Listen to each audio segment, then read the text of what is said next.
Awesome. So, good to have you guys on here.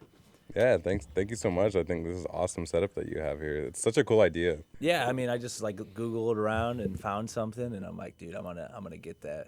It's better than I thought it was gonna be, to be honest. So, Have you shout had? out to Sebastian. Thank you, brother. Have you had other people coming in and Yeah, saying so hi? like last night met Dan. He was on the podcast. He actually, because the actual podcast that I do is the Family Business Podcast, and I have family businesses on. And Dan just last year sold a family business company. He worked with his dad. Okay. And it's like, dude, family business. So he That's got awesome. on. Yeah. He's a cool dude. Dan is. So I don't know if you guys know him, but I don't know. I'm Cool. trying to think. He's an amazing guy. cool. I mean, he's got like that Connecticut look to him too. Very good gold chain. Good. Yeah, There very you nice. Very nice. The gold. Well, he'll fit it right in Miami, right? Gold Yeah, chains. right, yeah. I did not believe he was from Connecticut. That's I didn't- that's That's hilarious. right. moment. That's hilarious. No. Just Hangout Hog. I have a bunch of access tokens. Hangout Hog, Goat, FaceTimes, and yeah, it's just been fun. One of the biggest highlights for me, I was telling my friend John here yesterday, was going at the Scope event, and it felt so awesome. Just when you're involved in the space, it really felt like a reward for being involved in the space. People coming up and recognizing you, like, and you don't even know them. Like, oh, are Yeah. you Maverick? Are you like, and you were at this meeting and this thing. And one of the biggest things that I laugh every time is I have this bit where I'm in front of the line at a lot of events and meetups. And so I'll like get there crazy early and I'll make a post and like, where's everybody at? And I always get asked, no matter where I go, is, oh, what's your position on the Veefriends team? Oh, there you go. And so I should just start making up my own position, but but yeah, no, it's been funny. Like, no, I'm not part of the team. I'm just really involved. And The so, line planter. yeah, that's exactly. Yeah, we have. Yeah, Danny. Shout out to Danny from New Zealand. He. That's kind of our bit. Is we just like to be in line at the first in line, and Gary recognizes that too. Like, he always says hi. Like, he's like, oh, you're back again. I'm like, I'm back again. So that's been super fun, and just my experience here. First time in Miami. Super fun. Where are you from? I'm born and raised in LA, but I'm actually Cuban myself. Oh, okay. So yeah. I'm a first generation here in the U.S.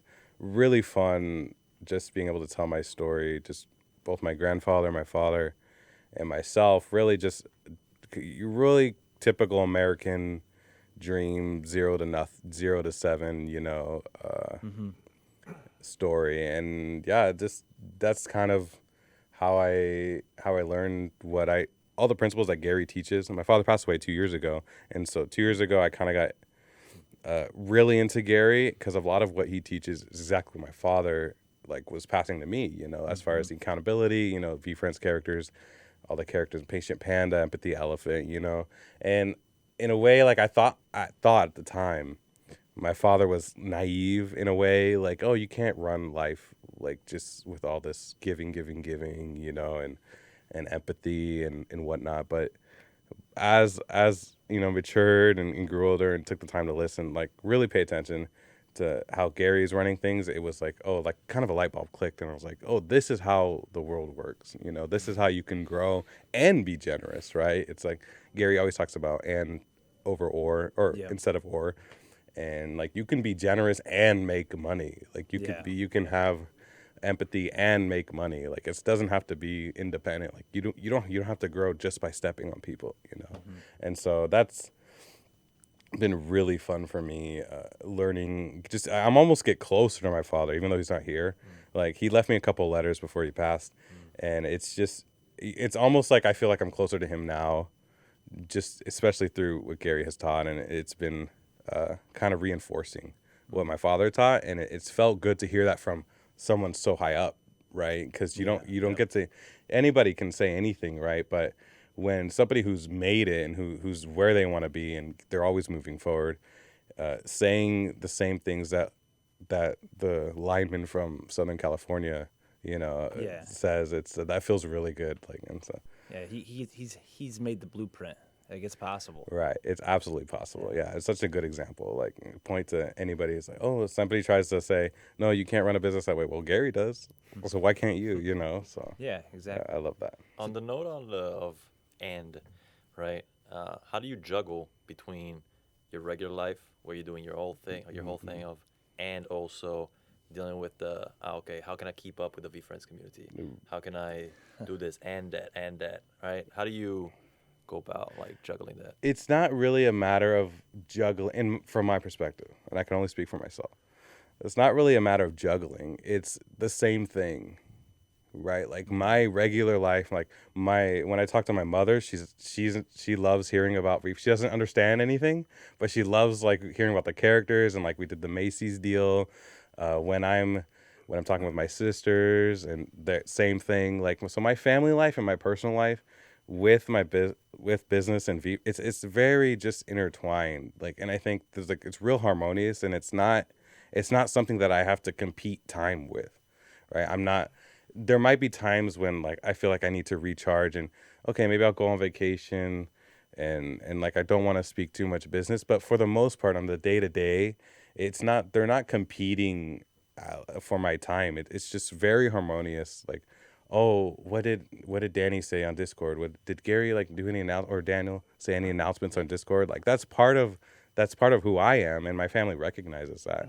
So I'm really thankful to have a lot of supporters within my family, and so it's not a competition thing. It's super harmonious, and something that I think that's probably what the and comes from, right? So it's not. That's kind of what and means, right? Like it's creating a situation where they can exist and they're not in competition.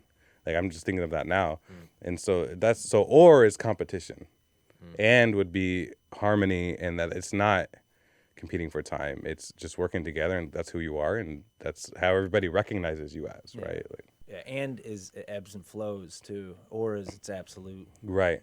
Yeah. Right.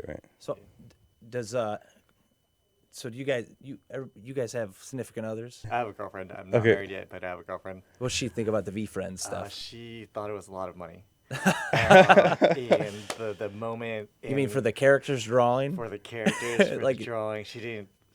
In her mind, it was just so much money. And then when they increase in value, I would be like, "Hey, gift goat sold for $160." Her first reaction was, "Sell it, Right. like get that money." And I'm like, "No, I believe in the project." Like, hindsight looking back, yeah, she was probably right. Like at 160. But yeah, it's hard for people to really grasp that size of a number for such a new concept as NFT. Oh yeah, for sure. Especially when Gary's drawings are like what they are. Yeah. Yeah. It's like, wait a second, what is that? And getting sold at something like that getting sold at Christie's auction was kind of mind blowing too. It was mind blowing. Like, yeah, for sure. like you got all this high end, art and antiques, so that there's Gary V's NFT. Yeah. Well, and Gary V's NFTs went for more than the other ones. Right. Like more it is. So I'm established sure there's a artists. lot of people that don't even know who he is, and like the NFT space, What and is that gorilla? they're looking at Yeah, I know. you're gonna die fly. Like Yes. that's so He's funny. given me hope of my art. Yeah. You know what I Now you gotta Like, all those years of your parents saving your elementary. Yeah, I was looking at artwork, like right. my mom has like one framed thing I made at the house, and it like looks like trash. But I'm like, maybe I was good. No, I'm looking at Gary's digitize it, NFT. like, dude, like- what we did yesterday, just do that. Yeah, I made the Collection. tried and true turtle. That was the one I did. So, Oh, awesome, Nice. awesome. yeah, he looks like Gary drew it, so maybe I has a Yeah, chance. maybe you can. Just get him to sign it, like at the bottom, and then Pretend maybe that pass Gary it off. drew it. Yeah. No, don't do that. That's unethical. Yeah, no, that's funny. It's same thing, and I think how you mentioned, she was like, "Oh, that's a lot of money you got to sell." Yeah, it's a lot of money, right? Personally, I'm such a long-term thinker. Like any kind of investment that I've made, it's like if I'm not expecting 7 to 10 years like return on, like that's my mindset. Like when I go into anything, it's like, okay, what's this gonna be in 7 to 10 years, and then am I gonna hold, and I'm gonna hold whatever it is for that long, right? And so yeah, we could have probably flipped really fast, especially when ETH like hit, what was the max on that? Like 4,500, 5, something like that. Yeah. Yeah, like a couple years ago. And when it hit that amount, it was pretty nuts. Like even for me, and I've done pretty well as far as investing, but that's a crazy amount of Peak money. euphoria. Right? Yeah. Like I was like, oh, what did they hit that first week? 5K, or excuse me, 5 ETH First week of what? of when on the Veefriends on the mint Oh, week. Was it 5 ETH for the floor at the goats? Yeah, around that. Oh, yeah. Yeah, I don't think so. remember. Well, Yeah. I thought the mint price was what, like 4 or was it 5? I don't remember. Goats was Because it was Dutch 5. auction, so it was going Right, down, it was going down. Yeah. Right, I think it A was about core was 20,000, 0.5 was a something core. like that, Yeah, around yeah. 20,000 US dollars. And Yeah, I think yeah, you're to right, hit yep. 160 at how quickly it did was that. I don't know what the highest sale was, but that's the one we always reference. 160, Yeah, It was yeah. like in I August. think. Yeah, it was. Yeah. Yeah, To your point, it's like that's kind of quickly. an absurd amount of money that quick for $20,000 Yeah, investment. and that's right? like when you know you probably should like if you're not a long-term investor, it's like Exactly, this that's is a when you little do it. too much too fast. Yeah. so. Take some chips off the table Right, at that point. right. Yeah. And that's when I sold a epic dope dodo around a little Yeah. before August, but like it was getting to that point, and I'm like, like I had 4 Veefriends, and I sold 3 of them. I only have the Hangout Hawk left, and it was just like this happens, like it's happening quick, man.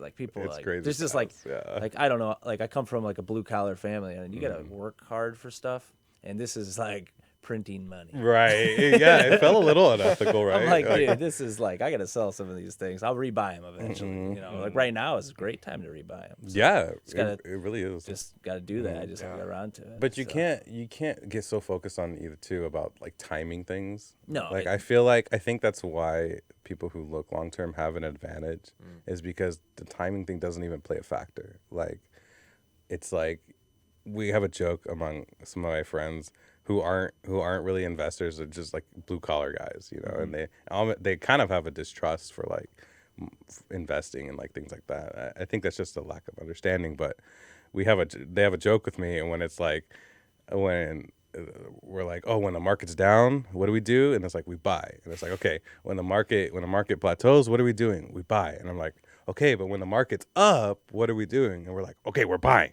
Like that's just like you're always buying, right? Like it is because it's timing. If you focus too much on timing, you're gonna lose, right? Yeah. I kind of have my own personal rules. It's like there's only 2 ways that you lose, and it's whether it was a crap product to begin with, and so you obviously didn't do any research, and it just tanked, right? The second way you lose, and this is a more common way from my experience, is you sell too early. Right, like Gary is talking. I was talking to John too on the way here. It was about patience, and it's funny. People think that they're being patient when they wait 2 weeks for something. Like it's like that's not patient. You might think that's patience, but that's not what patient looks like in reality. And so, and that's the reality. When I have a firefighter friend who's literally said the same thing. I was talking about him about investing, and he's like, "Oh, I don't invest. Not even just."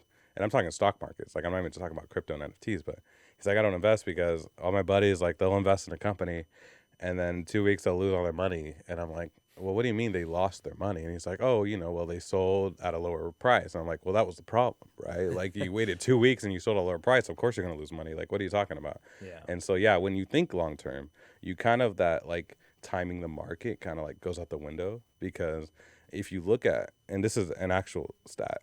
If you look at the existence of the New York Stock Exchange from its conception, I think there's only been 1 or 2 times, if you take any 10-year period, that it's been negative, like after 10 years, right? And that's 10 years. If you waited 1 more year, so just wait 11 on those 2 times that it was negative, then you would have made money, right? Like, so it's like, so long term has, and I understand people need capital when they need capital, right? Like if you got to pay your bills, like sell something, right? Like even if it's at a loss. Yeah.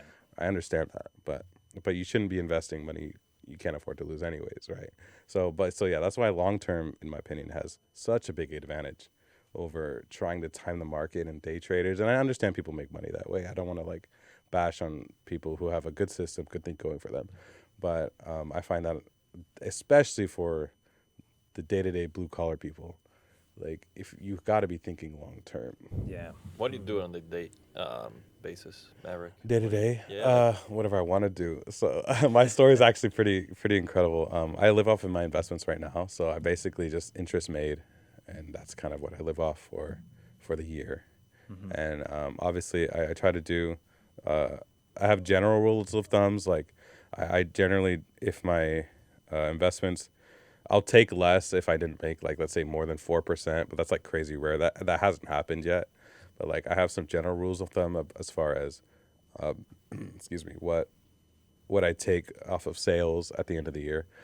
But for the most part, yeah, I just live off investments, and just at least the last 2 years with Veefriends, just trying to involve myself in the space, and that was evident just like I said earlier this week. It was just people coming up, saying hi, just that recognition, and that was such an honor. Like, oh my, it's so humbling and encouraging, because oftentimes we don't get that feedback, like especially in the content producing space. Like you'll get people liking and commenting, so there's like that numerical feedback, but when you get people coming up to you like on the street and then saying, oh, I saw you at this event, and I saw you at this event, you did this, and they know your name, and you don't know their name. Like that's such a, especially early, because I've never experienced this before, and so it's such a surreal experience, and it's super elevating. Like you feel like you're king of the mountain. Like it could be maybe it was a homeless guy, like I don't know, and he just guessed my name. I don't know, but it was just the first time you're like, who are you? Why do you know my name? Yeah, exactly. Yeah, actually, that was my reaction. Not this week, but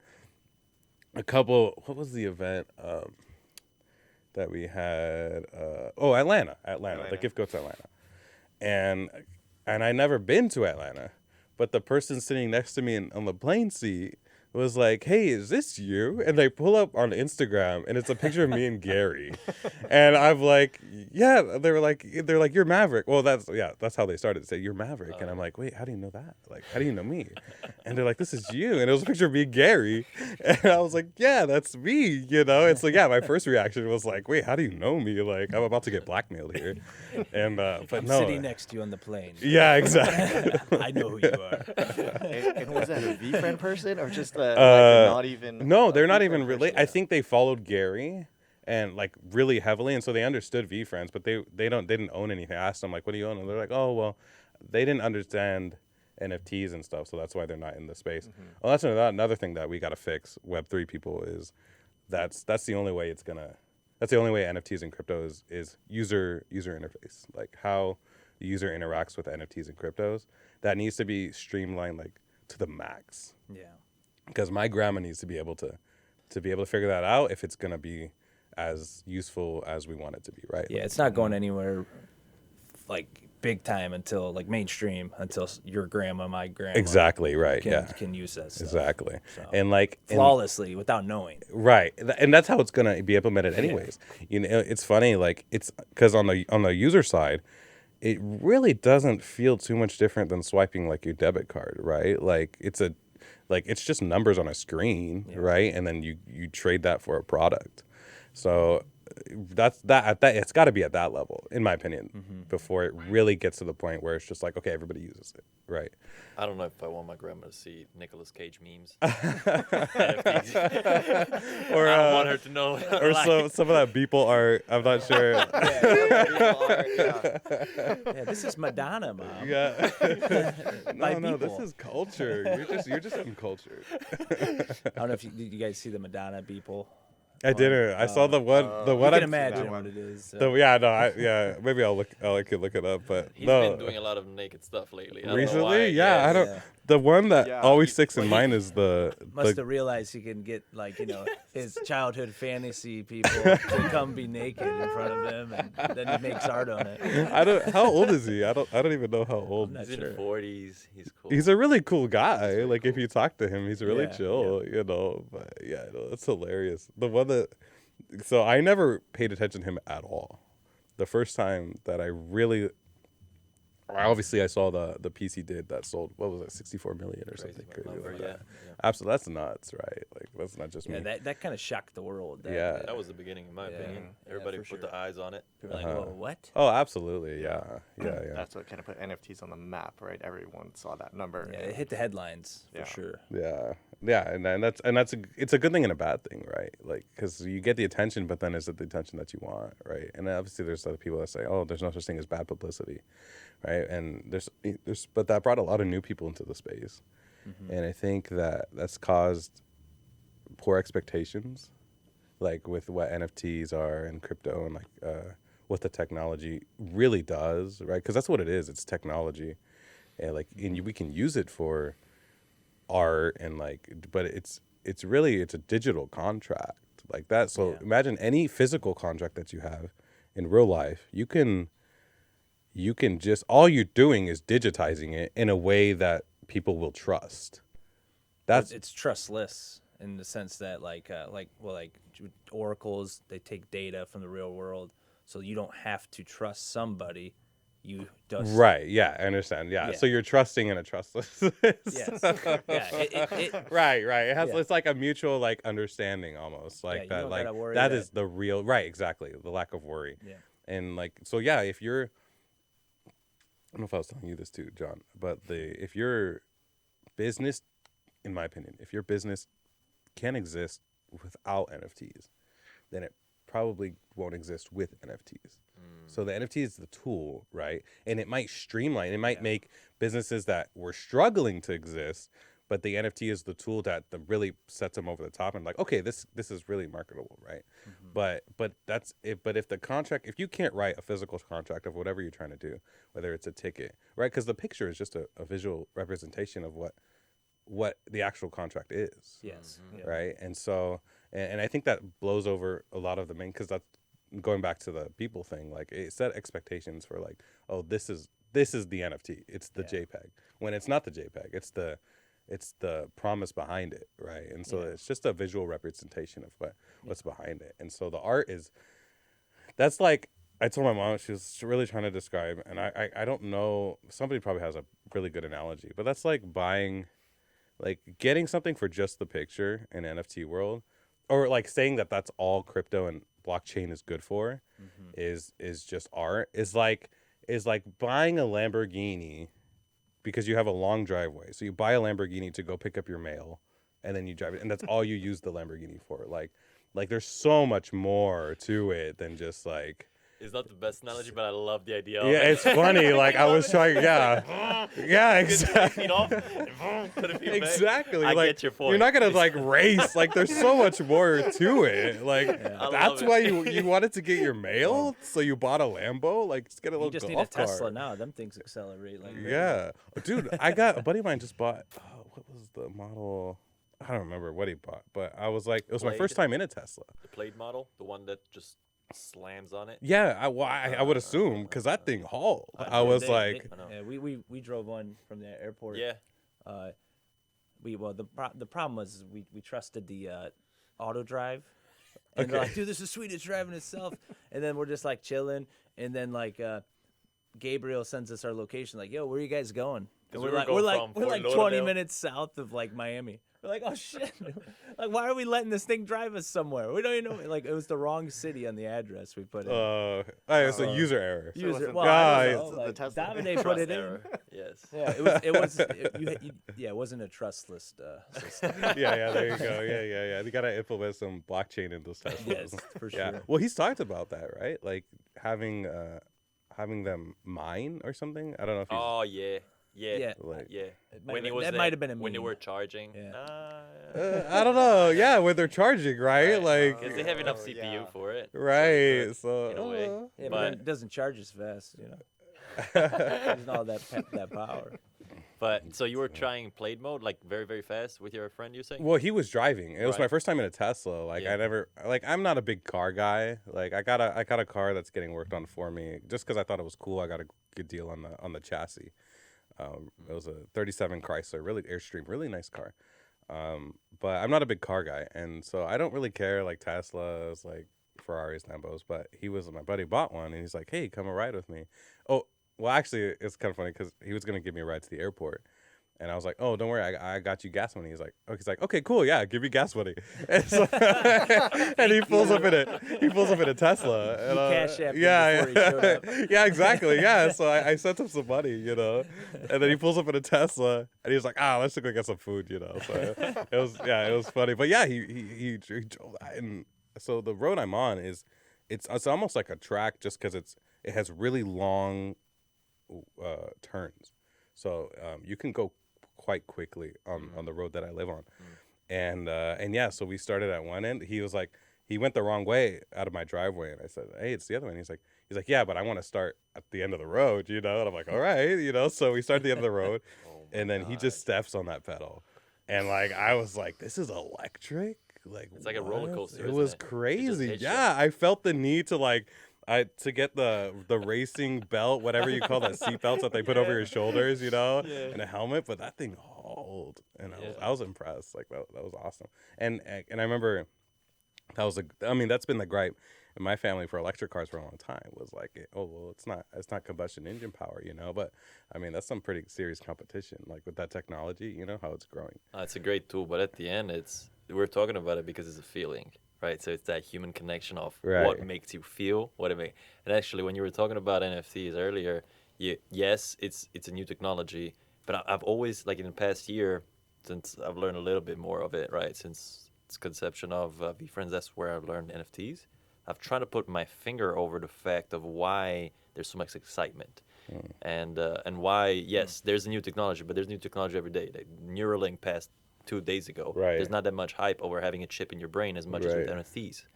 There must be a reason, and I'm thinking more and more about it. And it's just human connection. It's how can we connect to each other through that technology? In my opinion, I'm not an expert or anything, but I'm noticing more and more.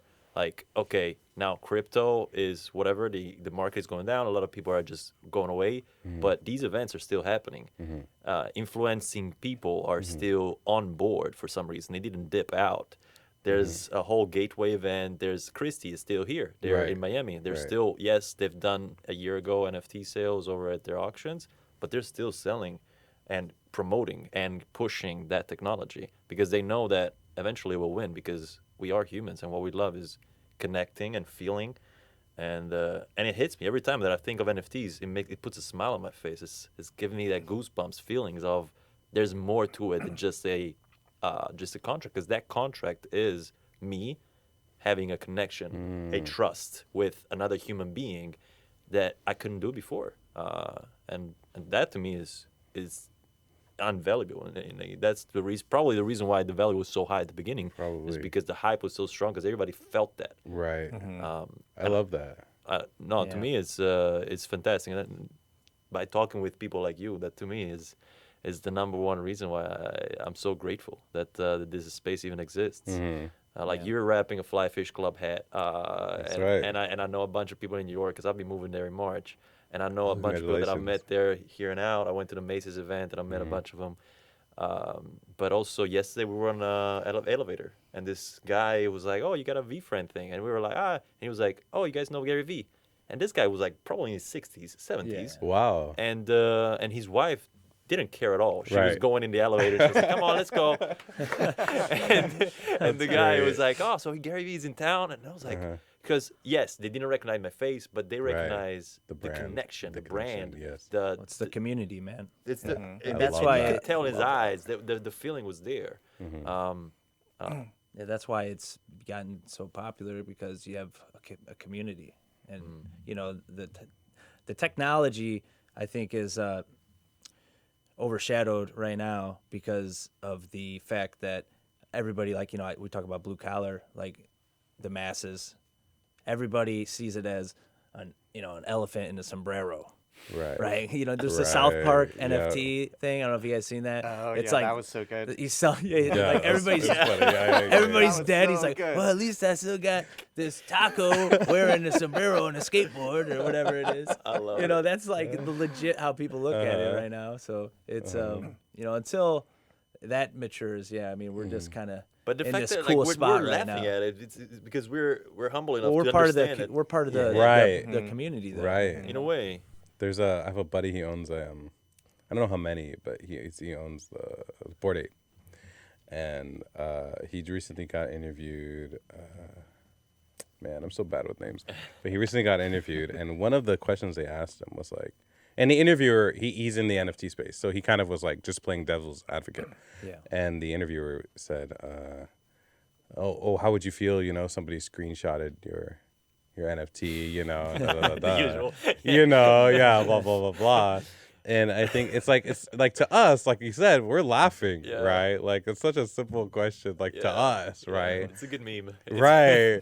But it's such like that's the reality. Like, people actually think that. Like, they think, oh, I'm just gonna screenshot. Like, I get comments on that all the time. Like, and my DMs are filled with like people, like, and it's not, and I'm not upset. Like, when people are angry at NFTs and crypto and thing, because it's just a lack of. It's literally just a lack of knowledge. That's all it is. Like, maybe they're personally upset that whatever. Maybe they have a political agenda.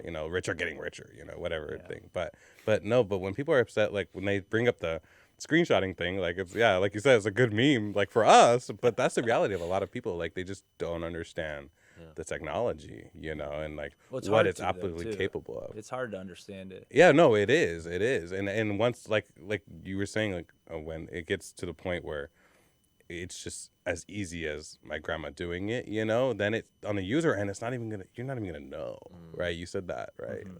Like they're not even gonna know that's what it on the back end, it's getting put on the blockchain, it's getting verified, by whatever the miners and all of this, like. There's a lot that's gonna come. I mean, like with like, I don't know how much you guys know about like oracles and like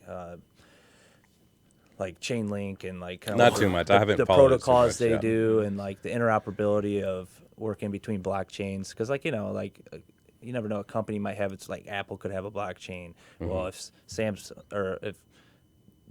has a blockchain, like they could still work together, but someone has to facilitate that. Right, yeah. And that's like what an oracle would do. Okay.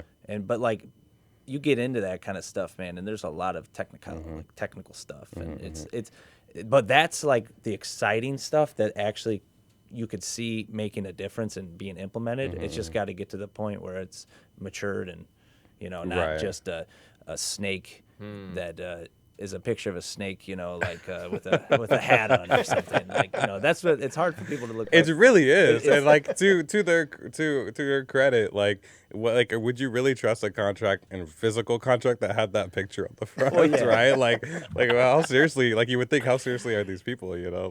Taking this. My dad, I got him to buy one NFT. It's a curio card, and because it's the first one, that's on Ethereum. That's a collectible. Right, so like right, that's yeah, the yeah. only. He's like, well, it's like the first one. So but like the actual thing is like the MasterCard logo, but it says like Bitcoin instead. He's like, I don't even want to look at it. Yeah. Like, But he owns it. He owns it. Okay. Like, don't show me it.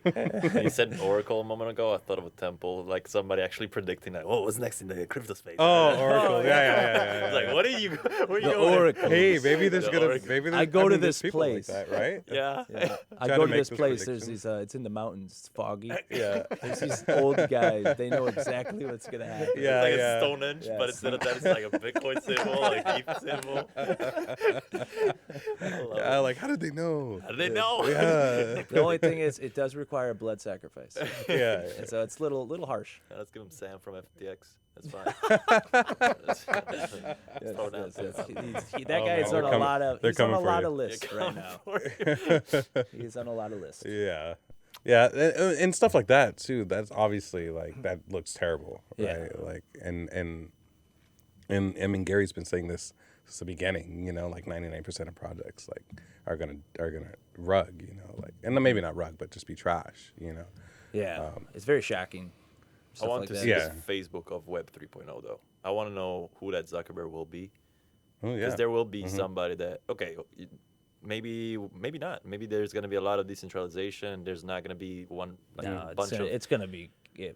It's gonna be centralized. I believe so, It just has to be. because people are Well, it's human just nature like is laziness. So we these just like current metaverses still utilize the hardware produced by Meta. So Right. in some way it'll be centralized. Right. Via the way to get into the metaverse is by Metas. Yeah. I mean, Yeah. I mean, these guys are set up to do it. But what do you think it looks like? The the Facebook of Web3? What kind of space is that? Just metaverse? Or It is could be anything. Honestly, I believe that it depends on the people that will fight it. So it literally could go anywhere. So if you wanted to have it decentralized and you actually want to have many different parts to it, it just depends who's gonna fight it. It's because in Web 2.0 you had a lot of people that had knowledge back from the 90s, maybe the 80s, and you were depending on that knowledge in order to build Web 2.0. Now, yes, 3.0 is still tough. Like, it's very few people that are developers, but the knowledge is based on the programming codes that are for 2.0. So now those people are more and more and more. So it's not going to be just a few very smart nerds from Harvard and MIT and Stanford. It's not going to be the elites. It depends, right? It could be the elites that are smart enough to centralize everything and make a lot of money, and I'm all up for it, right? Capitalism, meritocracy, la la la. Or it could be that there's two or three people who, like the guy from the founder of Twitter, he really believes in a decentralized type of place. Yeah, the only issue I see with it is where it's like you play a video game, like you play Assassin's Creed, on the Xbox. You put all this time into it, you get all this gear. Well, then you're done, man. So if you have a decentralized metaverse that doesn't communicate and isn't interoperable between them, so like if I put all this time into this metaverse, but I can't take the things that I've created or the things that I've produced, or like my guys, I can't put the tuxedo I wear in this metaverse in this metaverse because they're not interoperable, then the only reason it would be centralized is if like the most popular or one of the most popular ones, say it's like Meta, Facebook, and they don't allow this decentralized bunch of hooligans over here to have interoperable data into their metaverse. Yeah. And then it'll be easy to also like, because eventually people are like, well, I just want like my stuff. So I'm going to invest my time in this one because like I can actually put it into these 4 metaverses where if I'm in this thing, I am only in this thing. Right. And eventually the flame goes out in that culture. And you just, you play within the lines of big stuff. What's existing. Because you're using this culture, still using the hardware that these guys make. That's where it's gonna go centralized. So it's like a platform, and so they're building on top of that platform. Yeah. What do you guys believe that it's the best way to? Because maybe adding value to the podcast in a way is, what do you guys believe that it's the best way to learn about it? Because I've seen, like for example, in these past 2 days, I've seen a lot of people work in the blockchain, and so I'm relatively ignorant on how the metaverse actually works in all of its technology, and I've met some people that have a career that are disproportionately knowledgeable about all of this, and so is there a middle ground? Is it some time ago it was Quora, where I used to find a lot of things for programming and GitHub. Now I see a lot on Reddit for Web3 and a lot of Discord. Are those the 2 main places, or are there other places that you guys have seen like, okay, this is where all the community meets up and talks about Web3, other than these physical converts, right? Like Gateway, like where else do you guys look at? Do you get into that, Jonathan? No, I'm not. Yeah, I'm not really deep into neither looking do into I. that. But like I could probably speak to a little bit of it. And this is more of an example of, because there's that saying that nothing is new under the sun, right? And Yeah. and we see this with technology and programs in the past. And one of my favorite examples is NASA. No human has gone to space before, right? Like at the NASA, the conception of NASA, Yuri Gagarin, you had Yuri Gagarin and Sputnik, where Yuri Gagarin was the first one, I think, in space. The Some Russian dog, maybe. That's it. Oh yeah, maybe. Well, human, right? Yeah, Actually, there's a really cool story. I talked to. He was actually a CIA guy, a really old guy friend of mine. And he would tell stories that he goes, we're like 90% sure that Russia was sending people up before anything official happened, because they would intercept yeah, and this is I don't know how dark we're allowed to get here, but they would intercept radio transmissions where he was stationed, and he goes, it would be like people. It sounded like people going to space, and they were screaming to the back to wherever their home. I don't know where Russia launched from. the Houston version of Russia. Remote location. Right, like, and he goes, so we're pretty sure that they were sending people up before like even Yuri like went up, and so yeah, so Stuff like, I'm not worried, this spaceship is safe. right, exactly, yeah. I mean, it's not like, I mean, that was Soviet Union, so it's not like they really had a choice, right? But you don't want to go to space? No problem. yeah, no, Your family's not gonna eat no for 3 problem. weeks. No Yeah, problem. go home. Yes. no, but no, I got off topic, but no, going back to the technology like development. So I brought up NASA because the first astronauts were out in the military, so they were pulling pilots, right, military pilots, and they said, hey, we need people to fly to space, like, so those are the people that are going to do it. So in the same way, you know, we have this new Web3 technology. So the first people that are going to be doing this are going to be Web2 developers, right? That's just the natural transition. And then as the technology grows, so as NASA grew, now they're getting like mathematicians, they're getting botanists, you know, they're getting like, because they want to, you know, whatever plans they have for, and even Elon, you know, with SpaceX, whatever plans they have for Mars and the moon. By the way, how is that moon mission going? Very well. Because they went off. I haven't followed well. it. Is Very it? well. Well, I haven't heard anything bad, so I assume that it's going well. Hard for anything bad to happen yet. Right. Phase 1, it's going well. But yeah, so now they got pilots, right? Because that was the closest thing that they felt like they had to successfully launch to space, right? And so in the same way, like the closest thing we have right now, like officially, would be like Web 2 people, and they're transitioning into the Web 3 space, right? So you had fighter pilots transitioning into astronauts, right? Like next level. So in the same way, we have Web 2 developers transitioning into Web 3. And then as the Web 3 space grows, you'll just have like Web 3 native born developers, right? Like that can just navigate everything in that space. And so I think in the same way, where you go to learn that, you know, that's not something I did some programming Web 2 stuff, but it wasn't like super serious. But It's like a video game that you made. right. No, Little actually I made a bank app.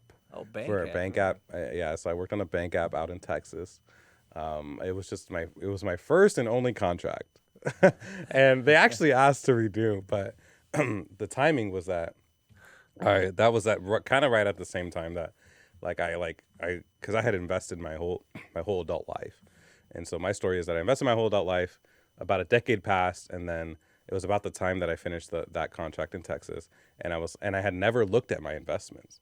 And so when I finished my contract, that was about the same time my father passed. So I went back home to LA. I was helping my mother with her finances. I looked at my finances, and I was like, hey, there's something here. I can do something with this.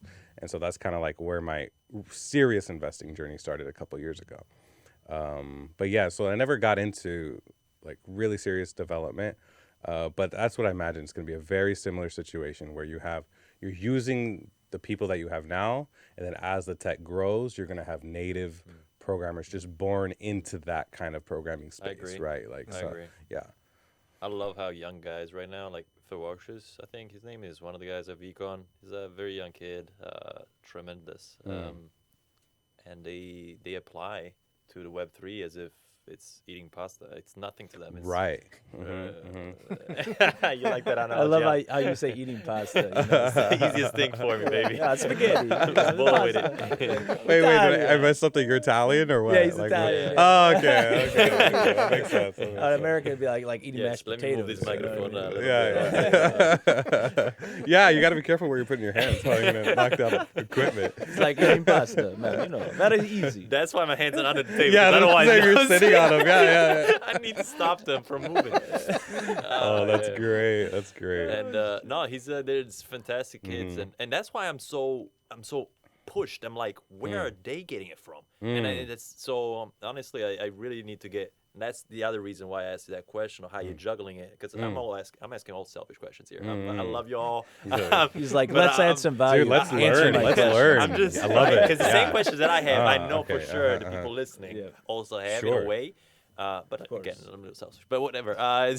So actually, again, like, how do you juggle your lifestyle, right? Because yes, in my personal life right now, I'm juggling between moving to different cities, moving through different careers. From where? So you're going to New York. Where are you at now? I'm in Atlanta. I moved here about 3-4 years ago. Okay.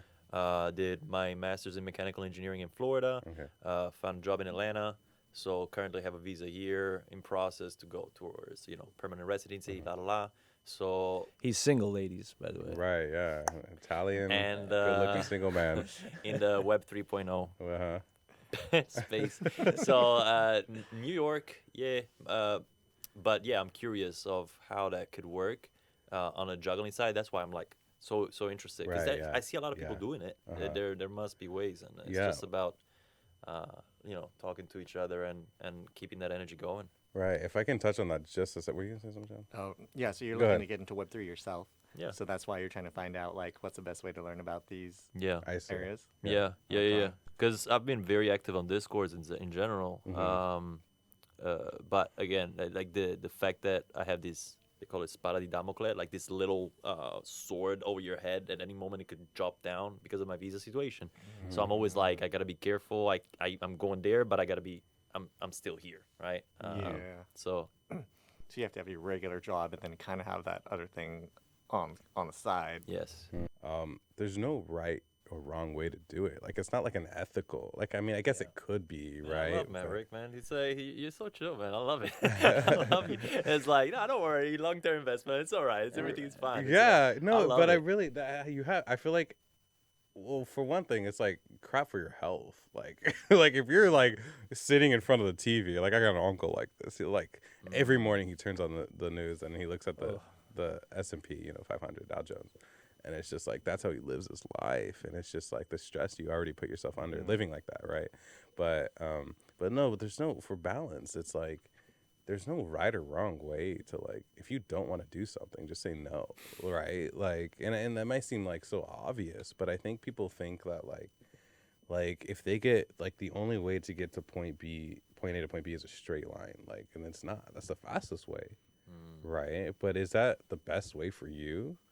I used to do personal finance, and I still do more for fun now. Like when people ask for help, I'll do it. But I would literally budget people's lives out. Like say they were trying to get like out of credit card debt or something, and I would give them a step by step. But the reason that I think that a lot of programs like that fail is because they're not tailoring it towards that person, right?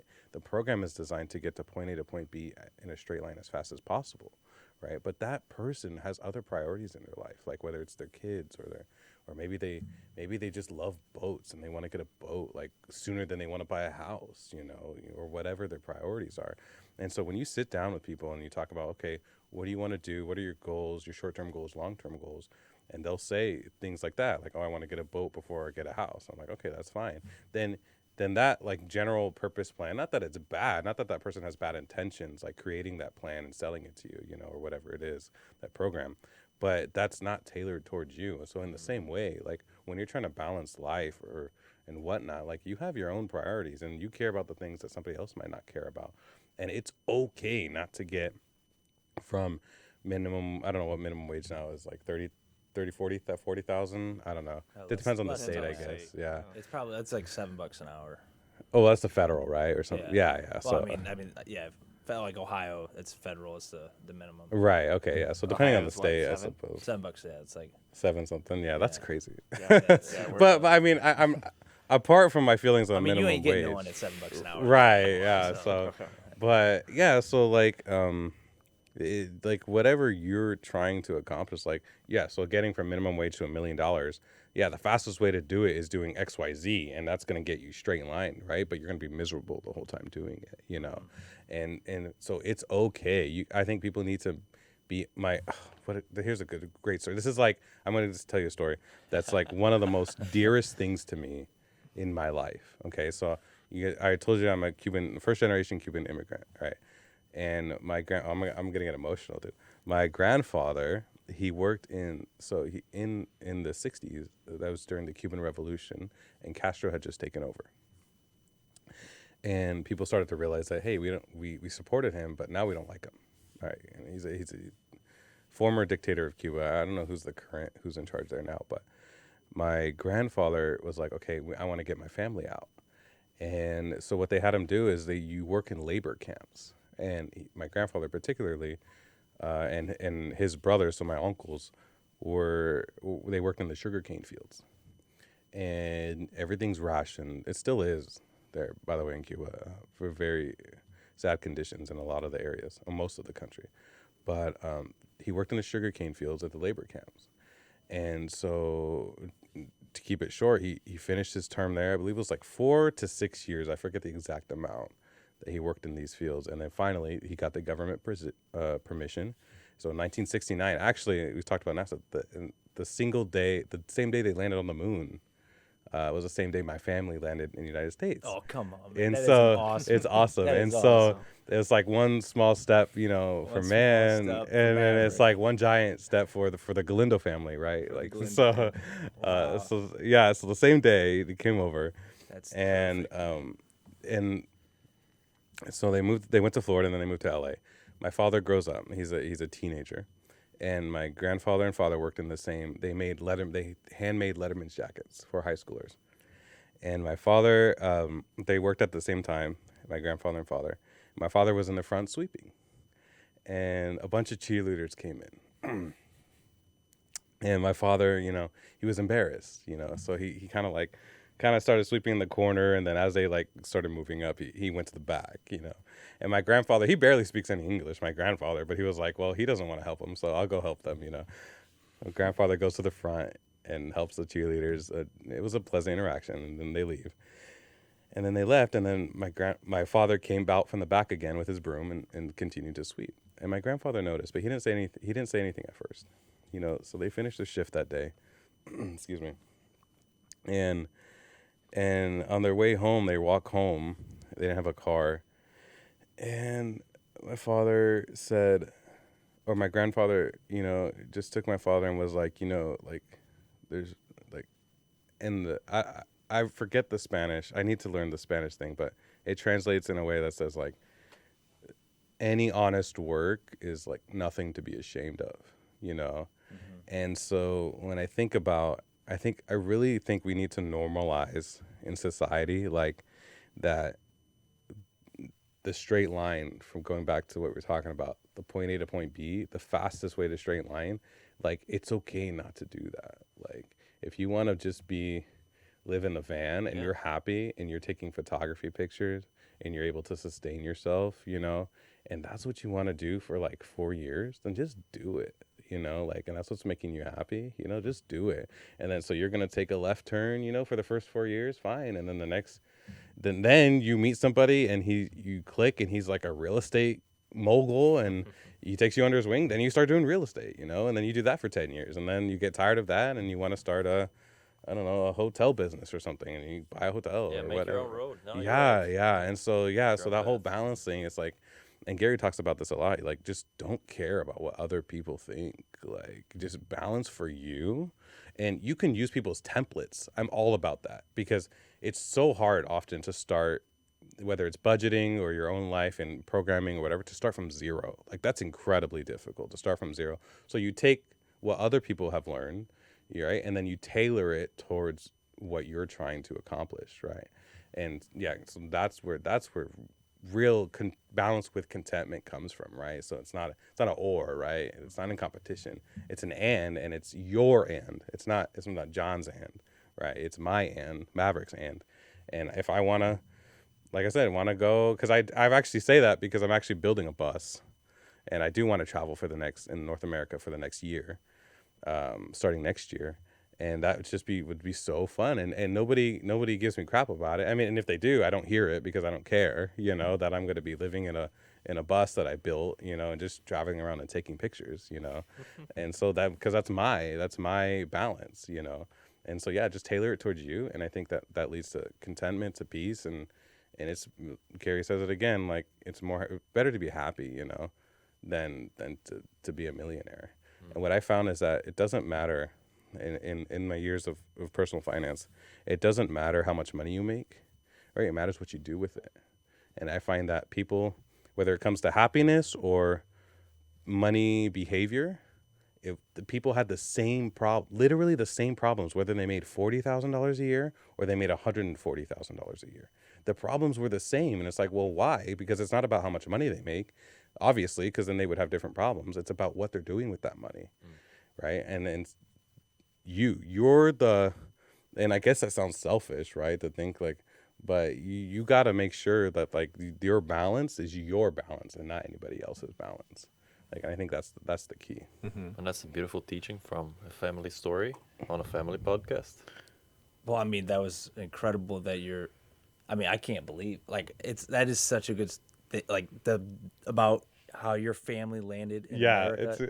When I learned that, I was so blown away. I was like, wait, actually? And my father told me, and he's like, yeah. And I'm like, what? Like, why did I know that earlier? That's so cool. Like, that is awesome, dude. Yeah. Like, that's a movie. Literally. Yeah. Parallel journeys. Great. Thanks Yeah. for having us, guys. I Yeah, really thanks for sitting appreciate down you and guys. talking, guys. And it's been really fun. Like, For sure. we were talking about this earlier, how like John was even saying like, hey, you got to start talking. And I'm like, I was like, if somebody wants to hear what I say, they can just give me a call. Like, like that's kind of my attitude, know. What are your ads on social media? John.higa on Instagram. John.higa. Yes. How do you spell Higa? Joanne.higa. Yeah, and so on Instagram it's gonna be maverick.mig86 MIG number 8 and 6, and then on Twitter we got underscore, same thing, Maverick underscore mig86. Yeah. Twitter's got to let you use that dot. That's. I know. Yeah, we just. Who was Yeah, that? Oh, that's you, right? I had just the right out. Yeah. underscore As well. Yeah. Like, just let me use the dot. Yeah, I don't know. It's just a symbol. Yeah. Well, Elon will fix it. Yeah, he'll fix that. So. But thank you guys. At Appreciate you Wordinate, follow me on Twitter. Oh yeah, what's your? How do we get a hold of you? How do we get a hold of Dave? Yeah. Wordinate, just add. Why don't you spell that? WOR like word, word, and then INATE. Wordinate. Awesome. Everywhere. All right. Love you guys. Yeah, thank you. Peace out. Appreciate it. Bye.